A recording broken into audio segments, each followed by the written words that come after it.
Une grenouille qui avait soif. Enfin, qui avait soif. Qui avait très soif. Qui avait très soif. Et cette grenouille s'est mise à boire l'eau de la mare. Et puis l'eau de l'étang. Et puis l'eau des ruisseaux. Et puis bientôt, il n'y avait plus d'eau sur l'île, alors la grenouille est allée boire l'eau de l'océan. Et...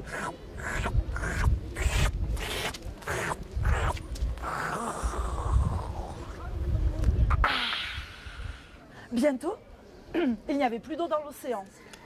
Toute l'eau était à l'intérieur de la grenouille qui était devenue énorme comme une barrique. On voyait l'eau à l'intérieur de la grenouille qui faisait blablabla. La grenouille était contente, elle n'avait plus soif. Mais les autres animaux, ils étaient désespérés. Plus une goutte d'eau à se mettre sous la langue. Alors, un premier animal s'est approché de la grenouille et lui a dit « Bon, grenouille, c'est pas très sympa ce que t'as fait là, hein? Alors maintenant, tu vas recracher toute l'eau parce que nous, on en a marre, parce que nous, on veut boire. » La grenouille, elle l'a regardé. Et elle a fait « Quoi ?» Un autre animal s'est approché. Il a essayé une autre méthode. Il lui a dit « Oui, excusez-moi, gentille grenouille, mais... figure-toi que comme tu as bu toute l'eau, eh bien nous maintenant, nous sommes assoiffés et il serait fort sympathique de ta part de recracher toute cette eau pour que nous puissions boire. » La grenouille, elle l'a regardé, elle a fait quoi? Et ainsi, plein d'animaux sont venus essayer de convaincre la grenouille de recracher son eau. Bientôt, il n'y avait plus qu'un petit asticot qui n'avait pas tenté sa chance. Vous savez, les tout petits vers blancs qui ressemblent à rien. Eh bien, le petit asticot, qui ressemble à un asticot, voilà. Eh bien, le petit asticot, il s'est approché et il a fait des grimaces, des pitreries. Il a dansé comme ça, là, avec son petit corps d'asticot. La grenouille, elle l'a regardé. Et puis, comme quand même, il faisait drôlement bien l'andouille, cet asticot. Comme il se tortillait de façon tellement ridicule, la grenouille, elle a fait... Et toute l'eau est ressortie de son estomac et a retrouvé les mares, les étangs, les ruisseaux et même l'océan. Et la grenouille est redevenue toute petite. Elle s'est cachée. Elle avait honte d'avoir gardé pour elle toute son eau. Tout au fond, elle a retrouvé ses sœurs, ses cousines, ses tantes et même sa mère. Mais arrivée tout au fond de la montagne, elle avait tout oublié de son précédent voyage. Il n'y a qu'une chose qu'elle avait gardée, c'est qu'elle s'était dit qu'elle aimerait bien voir la mer. Alors dès qu'elle a pu, elle a repris le chemin du torrent, de la rivière, du fleuve jusqu'à la mer, et puis elle est retournée dans les nuages et elle a continué comme ça son grand voyage. Et peut-être que dans les nuages qu'on voit au-dessus de notre tête, la petite goutte d'eau dont je viens de vous raconter l'histoire, elle se balade et elle attend de se raccrocher en haut d'une montagne pour retrouver son cycle. Et cette histoire, c'est le grand voyage de l'eau qui continue encore et encore, tous les jours, tous les mois, tous les ans, depuis la nuit des temps. Cric-crac, il faut que je vous rende vos oreilles. Je vais essayer de ne pas les mélanger, parce que j'en ai plus d'une paire dans ma besace. Alors, voyons. Ah, c'était pas les tiennes. Oh, pardon. Toi aussi, tu en veux? Ah, mais non, Erwan, tu vas avoir plein de paillettes. Si cette histoire vous a plu et que vous trouvez un caillou, un sourire ou une petite fleur à mettre dans ma besace, eh bien, elle reste là et elle vous attend. À tout à l'heure, les enfants. Est-ce qu'on a le droit, pour un petit plaisir gustatif, c'est pas une nécessité, bon, effectivement, il faut déjà le savoir, mais il y a quand même 600 millions de végétariens dans le monde, donc globalement, on peut s'imaginer que c'est possible. La question de fond, c'est est-ce qu'on a le droit, pour un petit plaisir gustatif de quelques secondes, de tuer quelqu'un?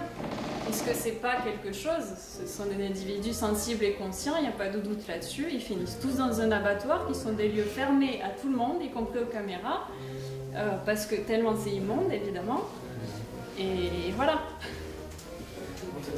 Alors, premièrement, ça c'est faux. Hein. Qu'est-ce qui est faux? Non, c'est ouvert aux caméras. Parce que moi, non, pas du tout. je suis monteur film, j'ai monté des films là-dessus. Alors, je peux te dire. Alors, il y a peut-être 2-3 par-ci par-là. Je peux te dire vous avez des relations, qu'on a monté des films, et en plus j'en ai vu d'autres, sur les horreurs des usines pour ça. L'histoire, l'homme c'est chasseur-cueilleur. On était cueilleurs à la base. Alors moins que ça soit faux. Mais juste pour, vous dites que ça fait très longtemps qu'on le fait. Si vous allez dans le sud de l'Inde, vous avez une langue qui s'appelle le tamil, hein, le tamil nadu, qui est la plus vieille langue parlée du monde. Ça fait plus de 5000 ans qu'en le sud de l'Inde, on ne tue pas d'animaux, on ne mange pas d'animaux. À part le poulet, et le poulet, on l'amène chez quelqu'un qui va le tuer, parce que les gens ne le font pas. On va chez un tueur. Et donc les gens, donc ça fait des millénaires qu'on ne mange pas de viande. Pour travailler sur l'alimentation de l'homme préhistorique, il faut utiliser des croisements d'hypothèses. C'est-à-dire faire des fouilles archéologiques, c'est des travaux sur les os, etc. Mais ça nous donne assez peu d'éléments et puis ça dure des millions d'années. Donc c'est compliqué d'avoir comme référence, je trouve, un modèle de l'origine. Enfin, d'ailleurs, les historiens, que ce soit Montanari, Flandrin, etc., sont assez mesurés sur la question de est-ce qu'on était avant des chasseurs, des cueilleurs et comment. La référence après au peuple dit premier est complexe aussi parce que c'est difficile de comparer ce qui est parfois pas comparable.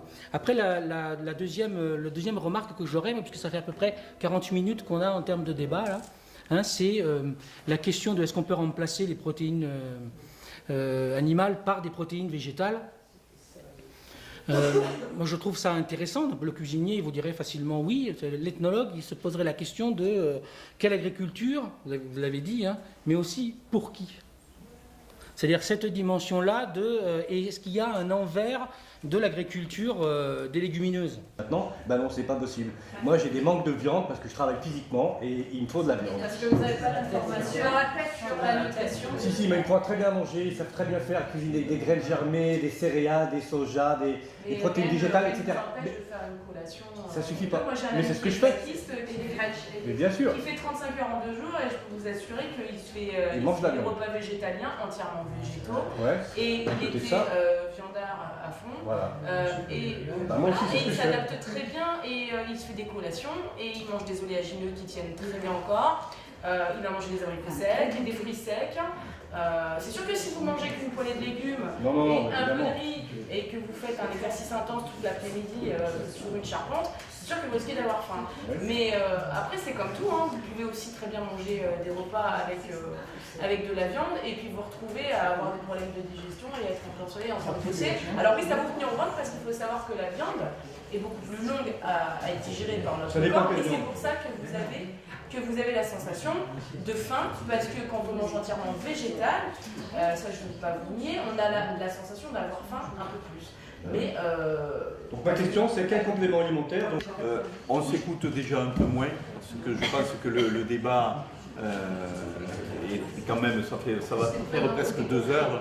Oui, puis donc, c'est un débat, si je peux me permettre un jeu de mots, un mauvais jeu de mots, un débat nourrissant quand même. Je l'espère. Il y a peut-être des personnes qui ne se sont pas exprimées encore, qui souhaiteraient, c'est la volonté de Jean-Claude, faites-lui plaisir, c'est lui qui nous a invités.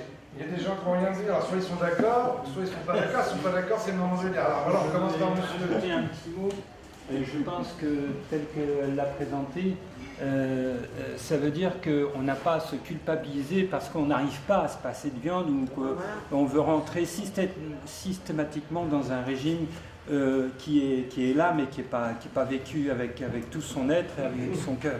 L'Association végétarienne de France qui l'explique, c'est un scientifique qui a détaillé toutes les caractéristiques physiologiques des herbivores, des carnivores, des omnivores et des humains. Et on a toutes les caractéristiques des herbivores frugivores et aucune, ni des carnivores, ni des omnivores. Je suis bénévole. Elle est de la mauvaise école. Je suis un médecin bénévole, je suis un colibri de radis et voilà. Je suis un colibri médecin, éducateur de santé. Je pense que les médecins devraient davantage être dans l'éducation de la santé et pas être des distributeurs de pilules. La C'est pas santé, notre ça passe vocation. par... Oui, ça passe Je par... crois qu'il faut que vous sachiez que le médecin c'est un spécialiste de la maladie. C'est pas un seul spécialiste de la bonne santé. Il vaut mieux aller voir un naturopathe, qui lui sera un spécialiste du terrain, ou un homéopathe, qui eux seront moins dans la maladie. Si vous rentrez chez un médecin, c'est que vous êtes forcément malade. Donc vous allez ressortir avec des comprimés. En Chine, on paie le médecin Voilà. quand on est en bonne santé. Ça, c'est l'ancien temps. Et on arrête de le payer. Non, ça marche encore chez les médecins chinois. C'est encore. Dans les vieilles campagnes, dans les campagnes profondes. Voilà. Si on payait, nous, les médecins, quand on est en bonne santé, c'est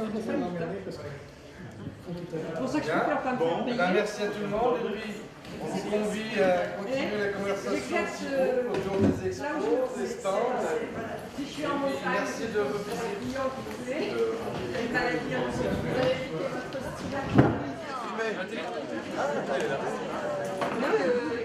Vous connaissez la faute? Combien coupe le guide l'Ariège.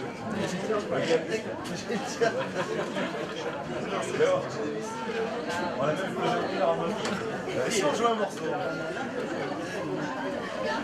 Non, c'est pas ça.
Merci, il y avait à la guitare Olivier Fernandel, le fils de Fernandel. Il y avait Vincent Boone au tuba, fils de Denis Boone. Frédéric Lefebvre à la batterie. Moi non plus. Damien Prébois au trombone. Moi je sais pas. Et le magnifique Nicolas Delon à la trompette et au chant. Il vous remercie. Delon de Cavaillon, c'est pas la même famille. Et on joue quoi?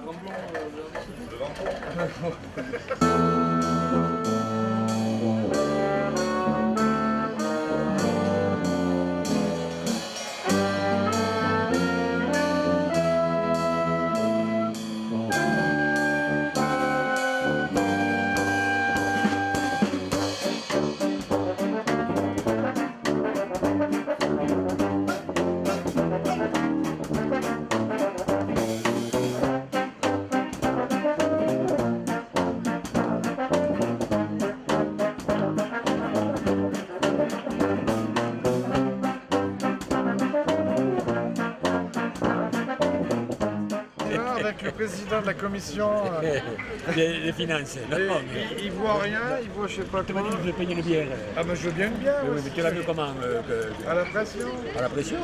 C'est la commission. Et tu vas pas enregistrer ça, franchement. C'est pas grave, C'est des roches, vous savez. Mais elle a plus de pellicule. C'est d'aller voir les gens qui partent et puis qui commencent à partir, qu'est-ce qu'ils pensent de ce marché. D'accord? Qui quitte le marché, on va aller voir. Tu me ramènes du tabac d'Andorre? Le degré de satisfaction des exposants. Que t'as ramené en fraude. Quand même satisfait de... Très satisfait, oui. Non, c'est vrai? Oui. Non, non, mais c'est pas un journal, c'est interne, on fait un petit film sur le marché. Donc on peut dire ce qu'on veut, si c'est pas satisfait, tu peux le dire la caméra. Non, non, mais sérieusement, l'ambiance, convivialité, alors, au niveau commercial, je sais pas parce que... Là, pour nous, c'est à les graines, donc c'est peut-être un peu tard. Ah oui, parce que les saisons... Mais c'est bien. Donc c'est normal qu'on soit sur les marchés locaux. Et, on est une toute petite association. Donc on est là pour se faire notre réputation ici dans les vallées. Quoi. Et, tandis que certains semenciers, eux, ils sont gros, donc ils cherchent des gros marchés. Et on n'a pas tout à fait la même philosophie. Quoi. Mais tu vois, pour revenir sur l'histoire de l'amende là, pour gagner le PS, moi je n'ai pas entendu parler, j'ai pas vu. Même les journaux, oui sur le site, mais les journaux, bon, disons écolo, environnementaux, tout ça, j'ai pas entendu parler. Il y a une omerta là-dessus. Ah oui, de toute façon, de manière générale, les médias en général... On étouffe. Oui, bah oui, c'est on étouffe, on n'en parle pas, puis comme ça, ça fait pas de vague. Mais donc vous n'avez pas... Si, vous n'avez pas de soucis, vous, de ce côté-là. Pas pour le moment. Tant que vous êtes local, c'est ça. Il faut bien mettre en avant le local pour éviter d'avoir des ennuis. Mais on espère travailler vraiment sous forme d'une association pour être un maximum soutenu par la population. Et si jamais on a des ennuis, pouvoir mobiliser 1000 personnes devant la préfecture. Oui, voilà. Là, les reculeront. Oui, c'est que ça, c'est la pression du citoyen et de non.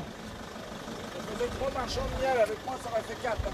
Très bien, il y en avait 3 déjà. Ouais, il y en avait 3. Voilà, on passe à André là, qui est pas. Lui il est pas content, lui, c'est bon. Si, je suis content. Lui on peut le faire, il est pas content, ça va. J'ai pas eu de contrôle de la, de la sécurité. Il faut pas le dire, c'est une caméra, on sait jamais, je sais que ça va aller. Pour une fois, je suis pas emmerdé. Non mais bon, c'était sympa de venir.